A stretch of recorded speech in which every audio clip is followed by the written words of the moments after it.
Berlatar tahun 1988, tepatnya di dataran Timur Tengah, diceritakan sedang ada transaksi senjata ilegal yang diantarkan oleh dua orang kurir profesional yang sering menjalankan misi pengiriman barang ilegal. Ternyata kurir tersebut merupakan warga Korea Selatan dan diketahui bernama Dong Wook dan satu temannya bernama John Gi.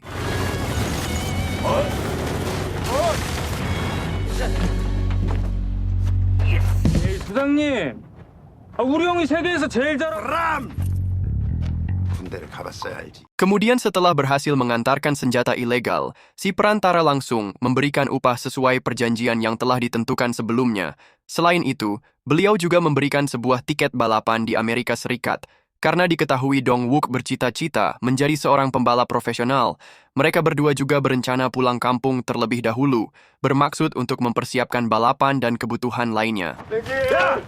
니네 집에 가면 서울! 코리아!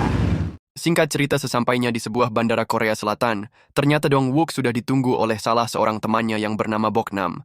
Dia sendiri merupakan seorang penjual mobil selundupan yang menyambi menjadi supir taksi untuk menutupi semua kejahatannya.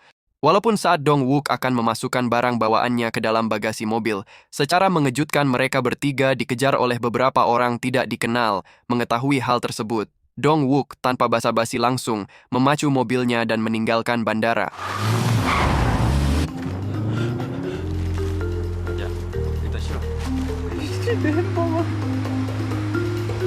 Kemudian saat akan menuju rumah, mereka merasa terkejut karena tempat semasa kecilnya bermain sudah rata dengan tanah. Hal itu disebabkan karena pada tahun tersebut, pagelaran akbar Olimpiade diselenggarakan di Korea Selatan. Maka dari itu, mereka harus rela rumahnya digusur untuk dijadikan venue Olimpiade. Hingga saat Dong Wook dan teman-teman berniat meninggalkan tempat tersebut, tiba-tiba beberapa orang tidak dikenal kembali mengejar mereka bertiga. Selain itu, musuh semasa kecil Dong Wook yang diketahui bernama Chalgi juga mengejar mereka tanpa alasan yang diketahui.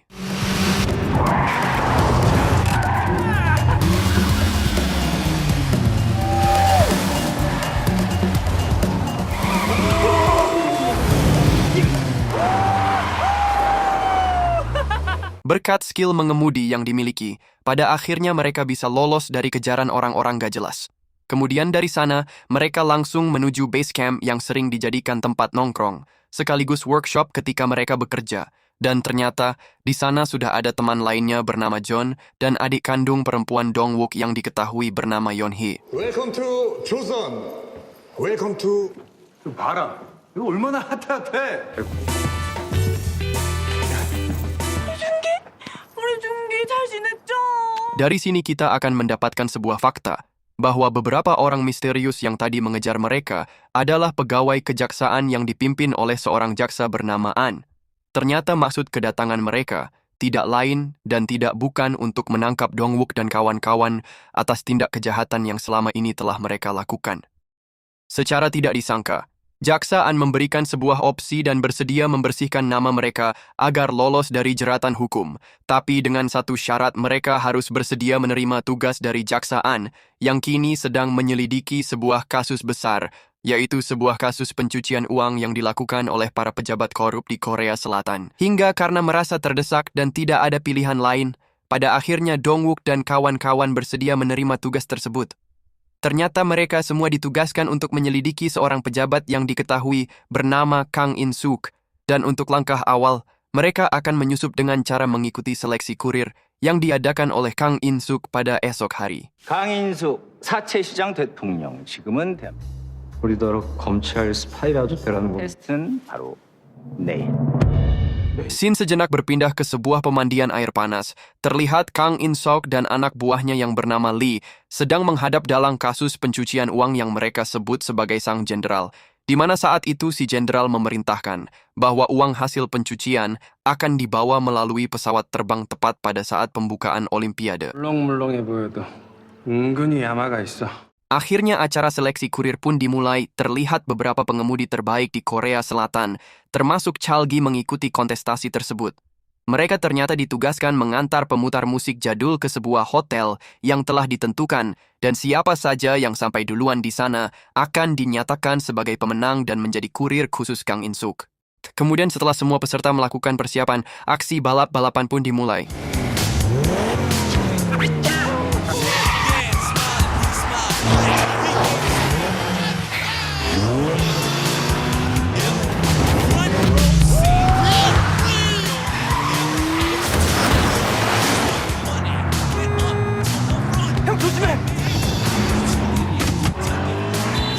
Berkat skill mengemudi Dongwook yang sangat luar biasa, serta dibantu oleh si cantik Yeonhae yang menyamar sebagai polisi untuk menghalangi lawan, akhirnya Dongwook berhasil keluar sebagai pemenang.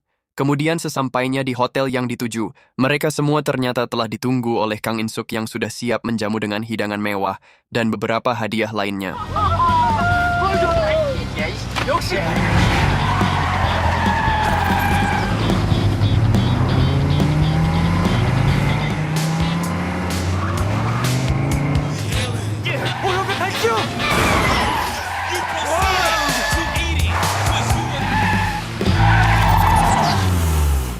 일등 하셨다고? 예? 늦었습니다. 죄송합니다. Walaupun ketika sudah selesai makan dan berniat pulang ke base camp, Lee tiba-tiba membakar mobil Dongwook dengan alasan sebagai ujian pertama agar Dongwook mencari mobil baru untuk menjalankan tugas. Kemudian dengan setengah terpaksa Dongwook akhirnya kembali mendatangi Jaksa An, bermaksud untuk meminta mobil baru demi melancarkan aksinya di keesokan hari. Akan tetapi alih-alih diberi mobil bagus yang berjejer di sebuah basement, Dongwook malah dikasih mobil bekas dan disuruh untuk memodifikasinya terlebih dulu. 서스펜션이랑 시트는 콩코드. 당연히 올블랙. 내가 진짜 이거 한번 꼭 해보고 싶었는데.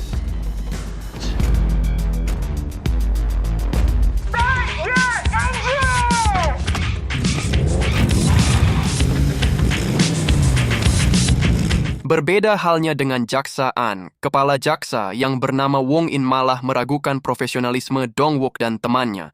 Dia beranggapan bahwa para kriminal itu tidak akan berhasil menjalankan misi dan malah membuat suasana makin keruh. Akan tetapi Jaksa An tetap teguh pada pendiriannya dan mempercayai Dongwook dan kawan-kawan. Yes, sir. Kang In-suk sendiri ternyata menyembunyikan uang hasil pencucian di sebuah tempat beribadah. Hal itu dilakukan semata-mata agar tidak gampang terlacak oleh pihak kepolisian setempat. Dan diketahui bahwa nominal uang dalam brankas tersebut ditaksir mencapai 50 miliar won. Seketika mereka semua merasa tercengang karena baru pertama kali melihat uang sebanyak itu. 이게 다 얼마야? 간단하지.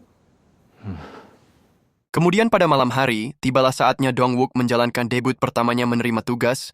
Ia ditugaskan melakukan pengiriman sebanyak 5 kali dalam satu malam, dan setiap selesai mengirimkan barang, mereka diwajibkan mendapatkan stempel khusus pertanda pengiriman tersebut selesai dilakukan. Satu persatu stempel berhasil mereka dapatkan, akan tetapi di tengah aksinya itu, Dongwook dan temannya tiba-tiba mendapatkan sebuah masalah, di mana para polisi yang sudah lama mengintai pengantaran tersebut berhasil menemukan mereka, sehingga aksi kejar-kejaran pun tidak bisa terelakkan.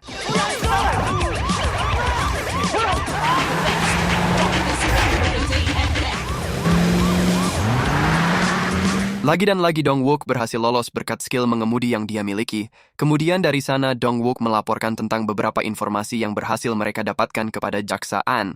Selain itu, John yang juga mendapatkan tugas untuk menyamar menjadi seorang DJ sewaan, melaporkan bahwa selain uang tunai, Kang In-suk juga menyelundupkan barang antik yang terbuat dari emas murni dan tentu saja bernilai miliaran won. 아 그리고 제가 봤는데 애들이 가져온 박스 안에서 가는 데마다 귀신같이 경찰이 따라붙어요.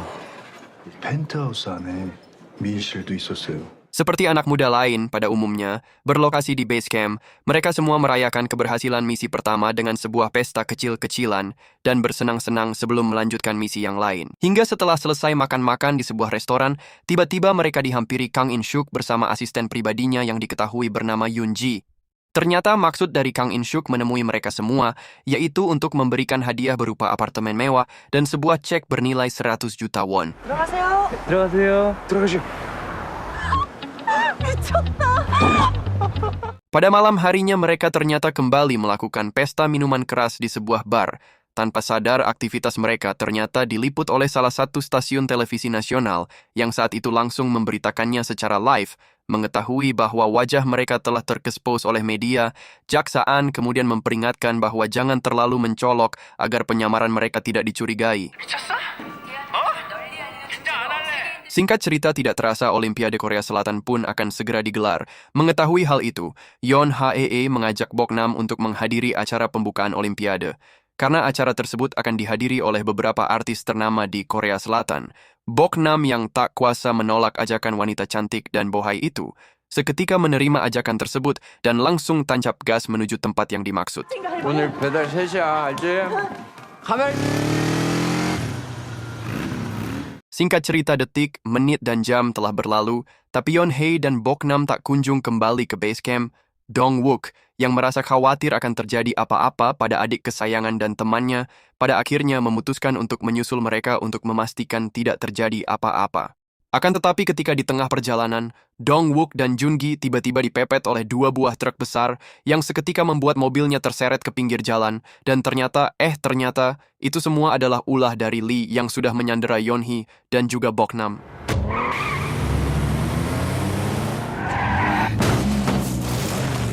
Pada momen itu, Lee secara tidak terduga menodongkan pistol ke arah Yeonhee. Dia juga bertanya tentang siapa orang yang mereka temui di kafe. Tempo hari, Dongwook yang berpura-pura tidak mengerti apa maksud dari perkataan Lee, kemudian menyuruhnya agar menembak dirinya saja dan biarkan adik kesayangannya tetap hidup, walaupun saat Lee menodongkan pistol ke arah Dongwook. 안 죽여! 안 죽여! 알았나? Ternyata pistol itu adalah pistol mainan yang dia beli di tempat mainan terdekat, dan maksud dari Lee melakukan hal tersebut semata-mata sebagai shock terapi agar Dongwook tidak main-main terhadap mereka. Di tempat lain, John yang terlalu mendalami peran ternyata terpincut oleh Yeonji dan seketika mengajaknya ke sebuah hotel, dan sudah bisa kalian tebak, adegan edolan pun terjadi.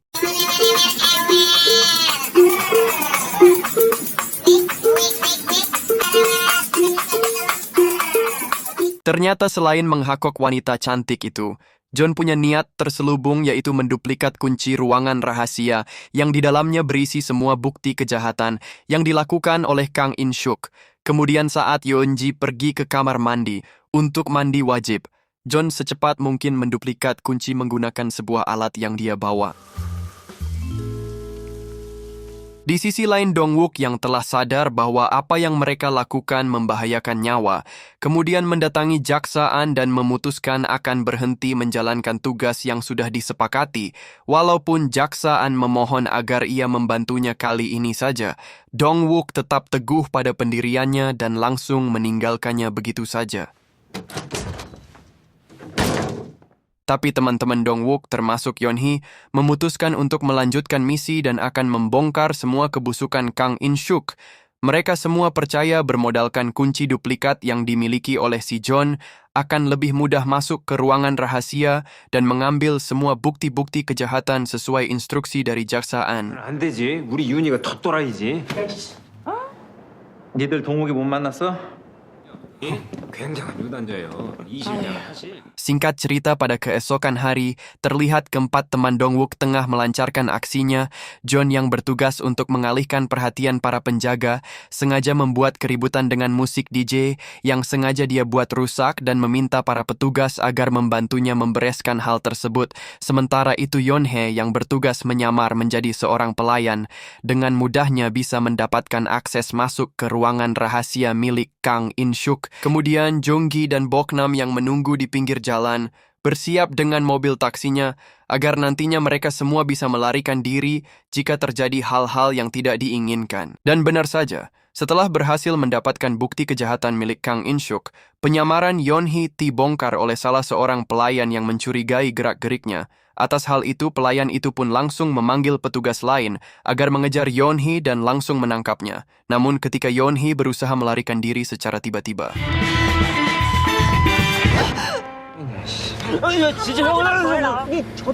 Dongwook yang gak mau terjadi apa-apa terhadap adik kandungnya, seketika membantu Yeonhee untuk keluar dan langsung kabur meninggalkan tempat tersebut. 이제 진짜 끝이다. Di tempat lain, Kang In-suk yang mengetahui hal tersebut tiba-tiba didatangi oleh Lee yang langsung memakinya karena terlalu percaya kepada Dong-wook dan teman-temannya. Namun Kang In-suk melakukan pembelaan diri bahwa kejadian tadi adalah salah Lee yang gagal dalam mengawasi mereka. Setelah berhasil mendapatkan bukti kejahatan berupa histori transaksi rekening pencucian uang, Chon dan Dong-wook mendatangi kantor rahasia jaksaan bermaksud untuk memberikan barang bukti yang telah mereka miliki. Namun ketika sampai di sana, mereka berdua mendapati kantor jaksaan telah porak-poranda dan ketika kedua orang itu berniat mencari jaksaan secara mengejutkan. Lee ternyata sudah terlebih dulu sampai di sana dan telah berhasil membunuh jaksaan saat itu juga. Si John juga pada akhirnya berhasil tertangkap oleh para anak buah Lee. Beruntung Dong-wook berhasil lolos dan langsung melarikan diri menggunakan sebuah mobil. Kemudian setibanya di base camp, Dong-wook seketika dibuat tambah frustasi karena tempat yang selama ini mereka rawat kini telah hangus terbakar dan itu semua ulah dari si borokokok Lee. Dan di sisi lain, John yang terlihat sedang diinterogasi oleh Kang In-suk ditanyai beberapa pertanyaan termasuk keberadaan buku rekening yang telah dicuri oleh Yeon-hee. Walaupun John tetap bungkam dan tidak mau buka suara, dirinya malah dikirim sebuah hadiah, yaitu berupa potongan tangan si asisten Kang In-suk, sekaligus pacar gelap si John, yaitu Yoon-ji. 손모가지 하나 없다고 안 죽는다. Masalah demi masalah mulai berdatangan dan tidak mengenal kasihan. Kini Dong-wook dan teman-temannya dituduh telah membunuh jaksaan yang telah meninggal tempo hari. Selain itu, dengan ditemukannya uang serta beberapa barang antik di apartemen Dong-wook hasil pemberian Kang In-suk, kini mereka dituduh sebagai pelaku penggelapan uang dan ditetapkan menjadi buronan oleh kepolisian setempat. Kemudian ketika Dong-wook melamun secara tidak sengaja, dia menemukan sebuah kaset hasil rekaman si John ketika menyamar menjadi seorang DJ. Ternyata dalam rekaman itu menjelaskan bahwa Kang In-suk akan meninggalkan negara Korea dan akan mengkambing hitamkan si borokokok Lee atas kejahatan yang telah dia lakukan. 뭉치와 300여 점의 골동품이 발견됐습니다. 이 박동욱 일당은 집단 구타 후 안검사를 4차 Dari sana Dong-wook kemudian terlihat mendatangi ketua jaksa Wong In di sebuah tempat. Ternyata maksud kedatangannya yaitu untuk meminta bantuan kepada ketua jaksa dengan bukti yang kini mereka miliki berupa rekening hasil tindak kejahatan Kang In-suk. Besar harapan Dong-wook agar dia membantunya untuk menjebloskan Kang In-suk ke dalam jeruji besi. 감찰청장님까지 와주셨는데. Dong-wook, Buknam dan Jeon-gi dengan nekat mendatangi markas Lee berniat untuk mengadu domba bermodalkan rekaman kaset milik si John. Kemudian setelah dilakukan negosiasi yang sangat panjang dan cukup menegangkan, akhirnya dicapai sebuah kesepakatan bahwa Dong-wook akan membantu Lee membawa kabur uang hasil pencucian Kang In-suk dan memberinya bagian sekitar 1 miliar won. Kemudian Lee yang merasa murka karena dirinya akan dijadikan tumbal, akhirnya menyetujui kerjasama tersebut dan mereka akan melakukan aksinya pada esok hari. 약 챙겨오라 그래. 네가 나를? Singkat cerita, pada keesokan hari, Dong-wook yang kini tidak mempunyai mobil karena dibakar oleh Lee, kemudian mendatangi kediaman Chal Gi bermaksud untuk meminta bantuan serta meminjam mobil untuk menjalankan aksi, hingga karena ibu Chal Gi sudah menganggap Dong-wook sebagai anak sendiri, akhirnya Chal Gi dengan terpaksa membantu Dong-wook karena takut ibunya marah dan malah tidak mengakuinya sebagai seorang anak.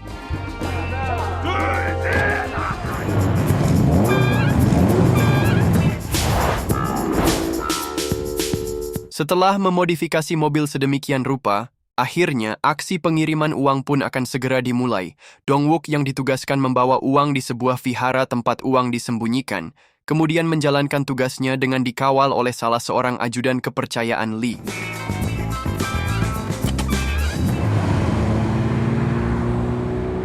Di tengah perjalanan dengan aksinya yang sangat memukau, Dong-wook berhasil menyingkirkan ajudan kepercayaan Lee dan menendangnya hingga keluar dari mobil. Mengetahui hal tersebut, Lee kemudian memerintahkan semua anak buahnya agar mengejar Dong-wook saat itu juga.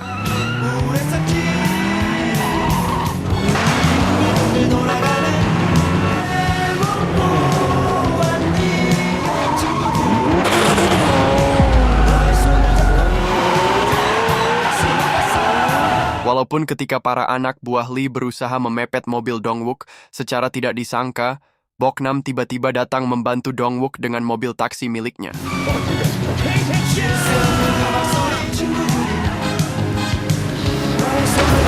Sementara itu, Shin sejenak berpindah ke si John.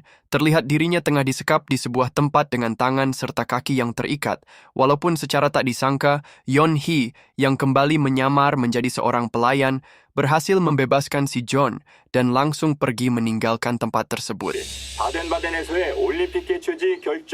Dongwook yang kini mulai terdesak dan berhasil dikepung oleh para anak buah Lee, kemudian memanfaatkan parade pembukaan Olimpiade dengan maksud untuk mengelabui semua orang yang mengejarnya, dan dengan dibantu oleh Chalgi, akhirnya Dongwook berhasil lolos dan langsung memacu mobilnya menuju bandara.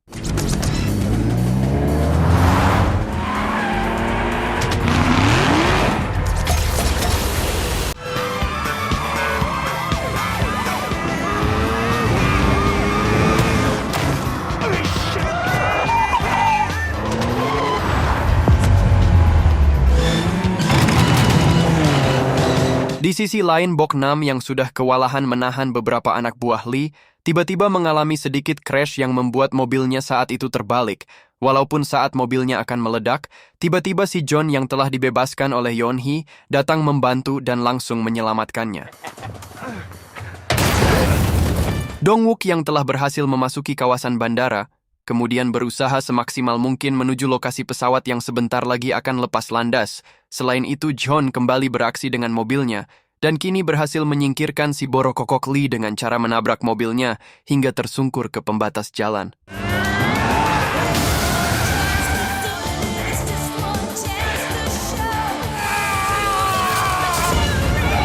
Dengan bantuan si John, akhirnya Dongwook berhasil memasuki pesawat dan kini tengah mengudara dengan Kang In-suk yang berada di dalamnya. Walaupun sempat mendapatkan serangan dari Kang In-suk yang menggunakan sebuah pistol, beruntung Dewi Fortuna kembali berpihak pada dirinya dan berhasil selamat hingga aksi baku hantam pun tidak bisa terelakkan.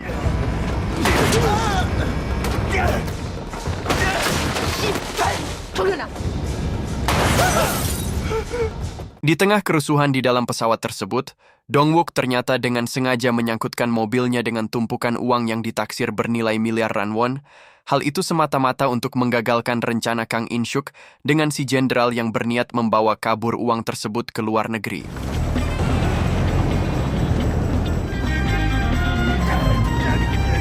Berkat mobil yang telah dimodifikasi sedemikian rupa, Dongwook akhirnya bisa selamat dan mendarat dengan sempurna berkat sebuah parasut yang telah dipersiapkan.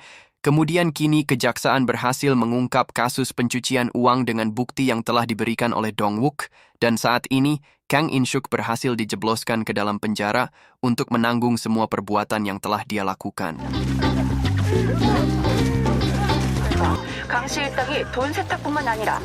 Di akhir film diceritakan bahwa Dongwook berhasil membawa uang senilai 1 miliar won di dalam mobilnya saat ia ditugaskan mengantarkan uang menuju bandara, dan kini sang jenderal yang menjadi atasan Kang In-suk memilih untuk kabur dan mengasingkan diri di pedesaan. Dan akhirnya film ini pun tamat.